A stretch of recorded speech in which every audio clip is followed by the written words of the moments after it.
Well, first we started the Center for Women in Business to really embrace the idea that women business leaders, women entrepreneurs, women at all levels in the business community not only play a vital role now, but can play an even bigger role in the future. And certainly, when you look at the military issues, we've focused a lot on, and legitimately on veterans and veteran job placement, and that's a critically important issue. But people forget about the spouses who are predominantly women, and the special challenges they face in having to move all the time, about always having to put their spouse's career ahead of theirs, about how to fashion their skills and what they know how to do well, how to make that attractive to employers. So there's a perfect merger of our two programs, and we're happy to keep working it as we go forward.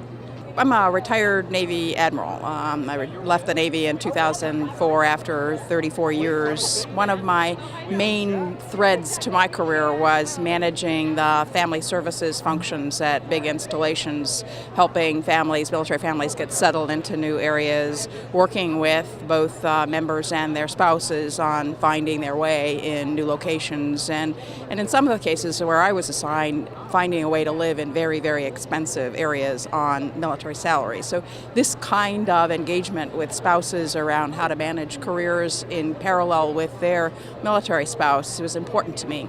Plus, I'm married, and I lived this life and what it was meant for my husband to have to pick up and leave and manage his career around mine, and so this is important. And a lot of times when you don't have a job and you're looking for a job, people want to know, well, why weren't you working? And when you say that you're a military spouse, a lot of times they think you're getting ready to leave again.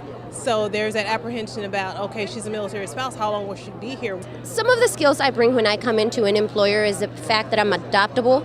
I can learn quickly. I learn to deal with different strategies or problems, difficulties that I overcome. So because of my military background or me being a spouse, it helps me to take everything one step at a time.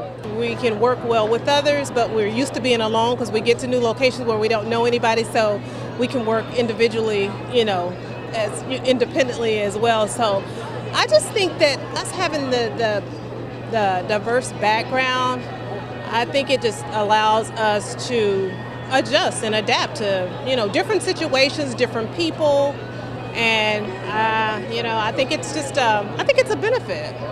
I wanted to be part of today's event because I strongly believe in mentoring, number one.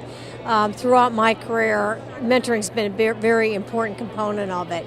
I was very impressed by the number of individuals that I spoke with at our table, and I told them that I thought it would be most important, and it has been in my career certainly, the networking. You can't underestimate that.